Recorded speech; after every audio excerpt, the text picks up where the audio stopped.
Hi, I'm Miss Kim. I'm the art link instructor at the Music Connection Conservatory of Music and Art, and today I'm excited to teach you about Van Gogh. He was a post-impressionistic painter, and he had painted Starry Night. It's a very popular, famous painting in 1889.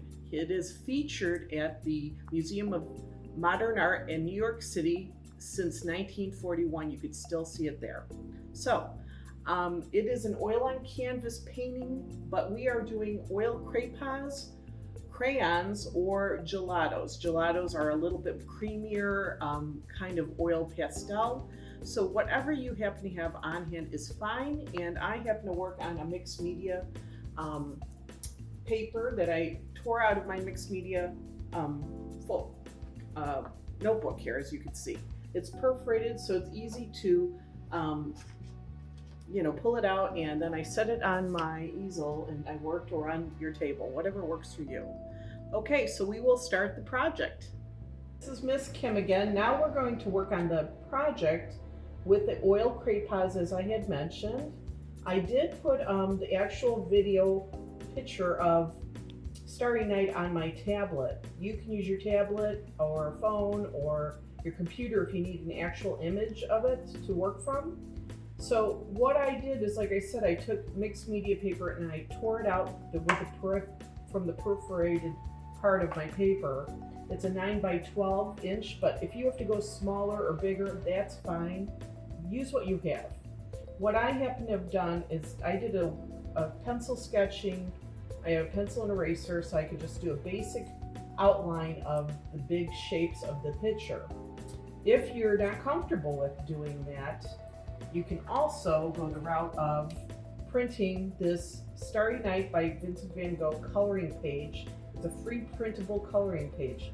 You can ask your parents if you could print this out, as you can see, and I did a couple of sheets, so say you make a mistake, you have another page right in front of you.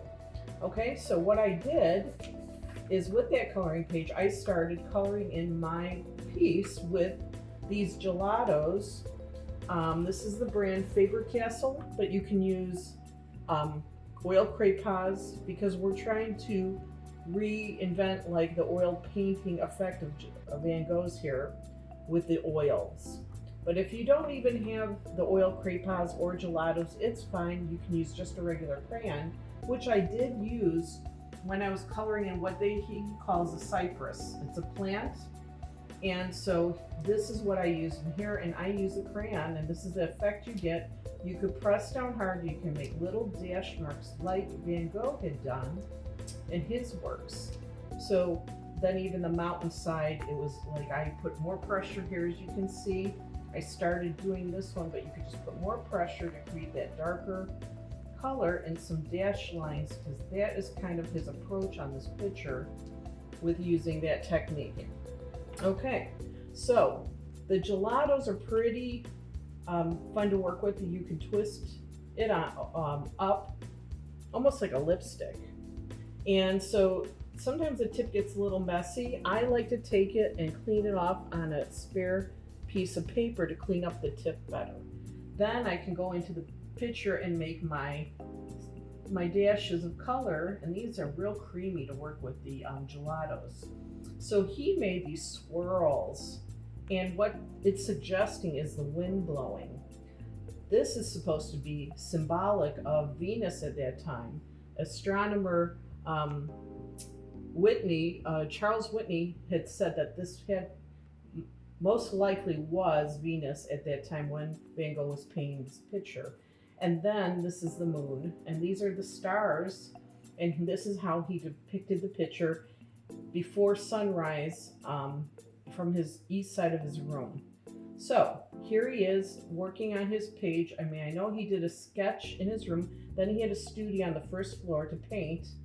There he used his oil paints to paint it. So what you want to do is use your oil crayons and make simple little dashes, and then you can switch to another color like I have here, and you kind of just go with the picture. Here's the example, and here's some dark spots in here that I'm looking at, and dashes of color, and you just follow that approach.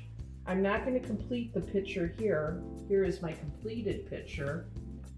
But you want to continue to use the yellows. And again, this is a Venus right next to the Cypress. So that is the brightest star in the image, and the moon. And I used some darker yellow to do dash lines around it too. And over here on these stars, so it gives you an idea of what approach I took, like his technique. And it's impressionistic, meaning it's almost like not realistic image that you're drawing. It's more of an impression or a dreamlike image, okay? So use your tablet for your reference point, and you have your paper.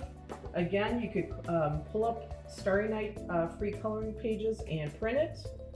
And I also have a fun little mug of Van Gogh. So that's his actual self-portrait on my mug here. So have fun coloring your Van Gogh. And until next time, this is Mrs. Kim signing off. Have a great day. Bye-bye.